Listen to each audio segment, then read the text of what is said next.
Olá, estamos de volta com mais uma edição do Panorama Político. E hoje a gente tem o prazer de receber aqui a dona Neuma de Moraes. A dona Neuma, né? Ex-primeira-dama de Rondonópolis por 3 vezes, ex-secretária de Promoção e Assistência Social aqui de Rondonópolis também. Dona Neuma, é um prazer receber a senhora aqui, viu?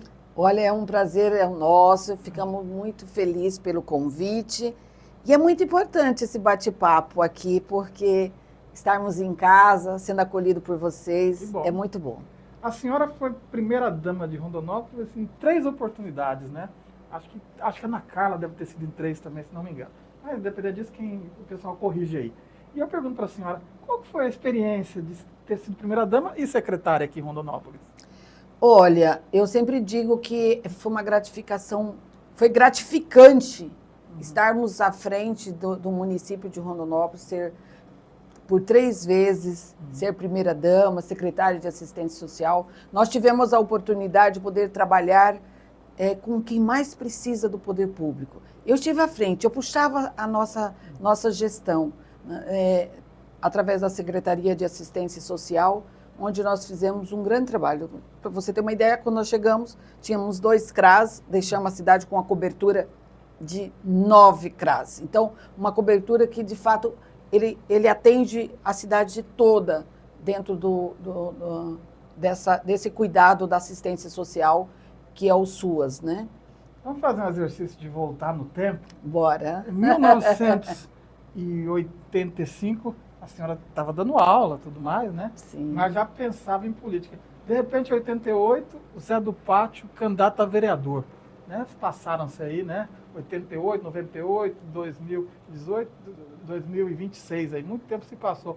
Como que era aquele tempo? Ô, Lucas, eu sempre digo assim, que o professor é um eterno político. Sim. Em 85, eu ingresso no magistério, sou professora da Escola Marechal Dutra.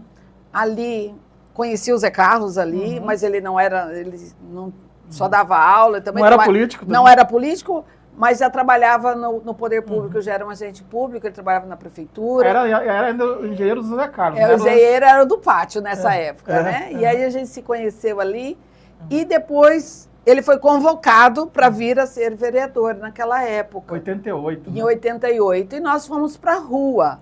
Foi uma campanha muito bonita, onde nós tivemos os alunos como voluntário, professores. E o material, eu lembro que era no carimbo, né? Pegava e carimbava, né? Sim, nós temos muita história, porque nós tínhamos o carimbo, nós tínhamos porque naquela época nós não tínhamos as digitais, você tinha que anotar o número do candidato. E para fazer com que as pessoas conhecessem o número, nós fazíamos forminha também, tinha a forminha do número para a pessoa escrever, no caso, né?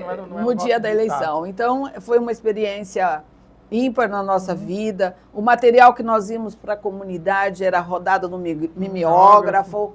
Então, tínhamos essa história. E, com isso, nós envolvemos toda uma geração que estiveram conosco nessa caminhada.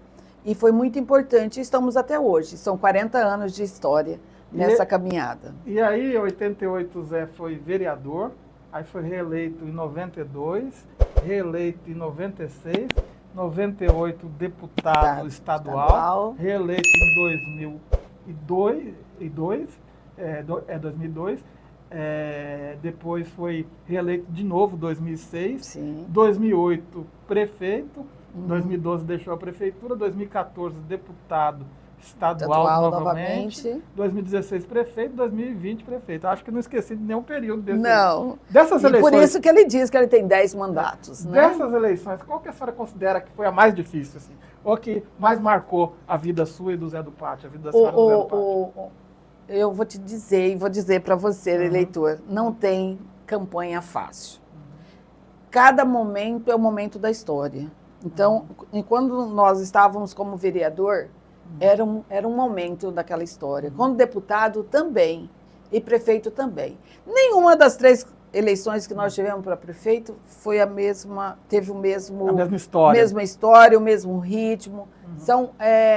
A sociedade muda. Por exemplo, na eleição, na primeira eleição dele, na segunda eleição que ele veio para prefeito, foi 2000. A gente já estava inovando com digitais. A gente fez um trabalho através das assim, mídias. Já disputadíssima, né? Zé do Pátio, Adilton, né?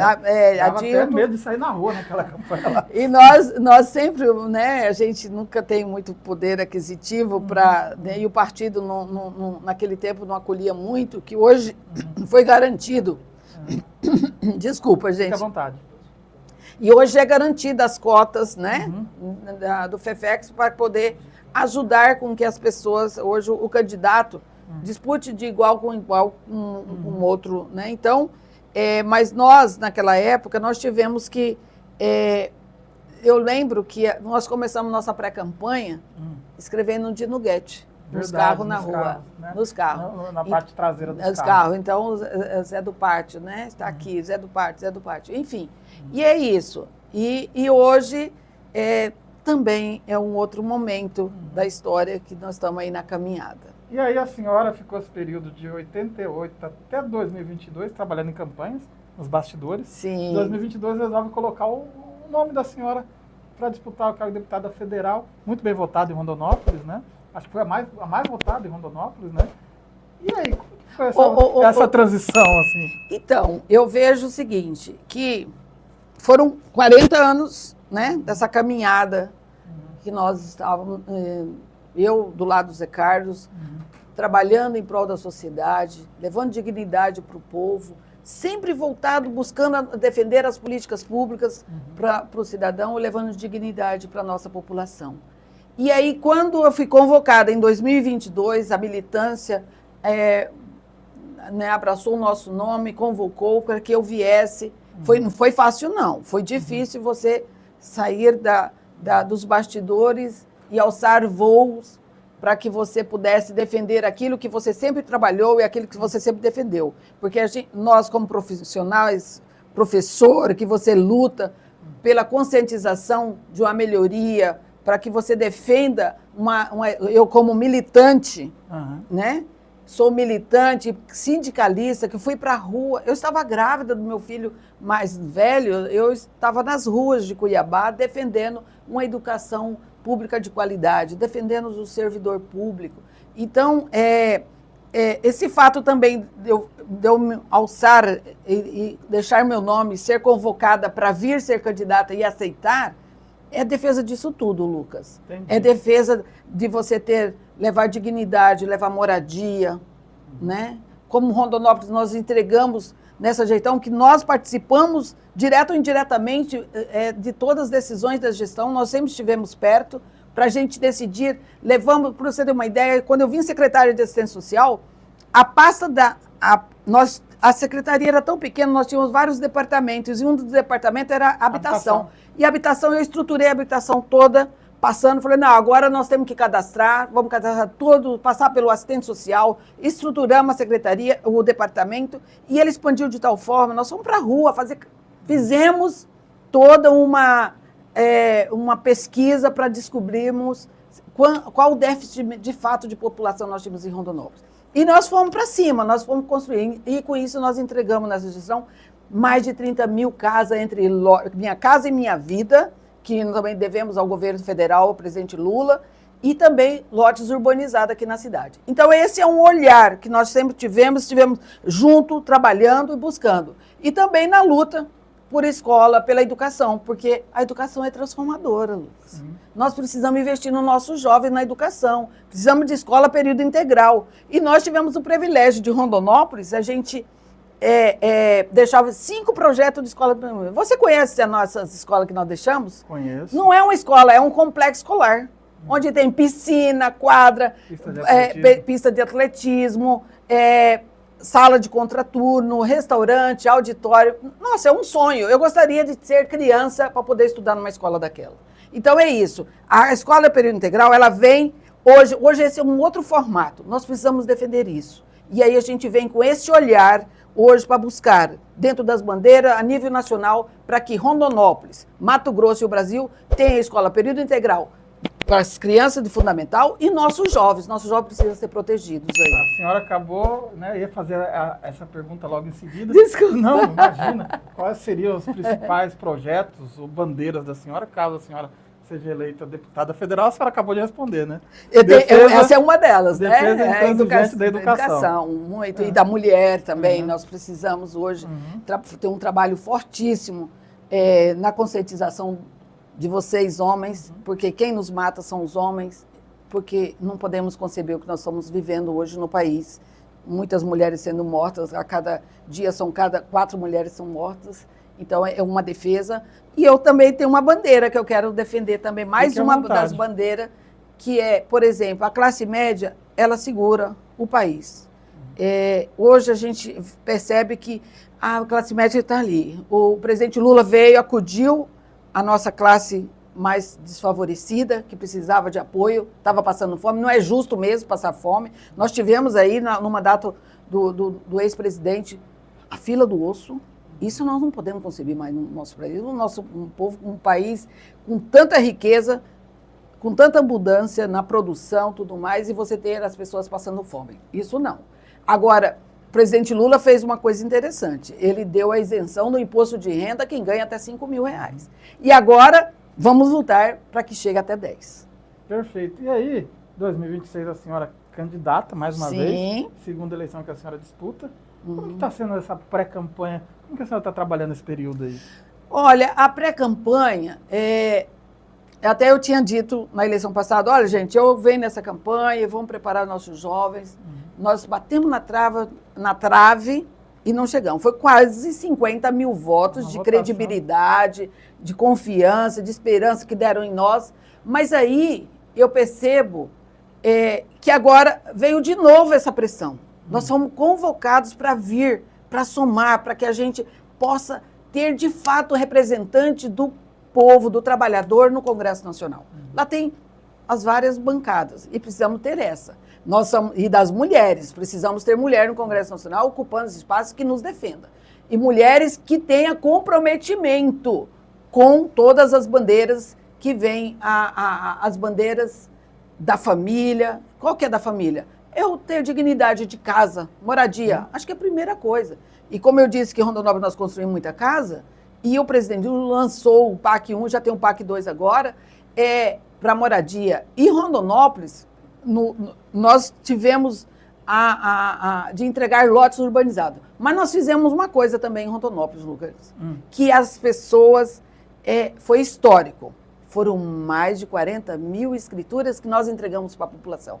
E essas escrituras levam segurança, dignidade para as famílias. E a gente precisa disso. Então, nós fizemos isso.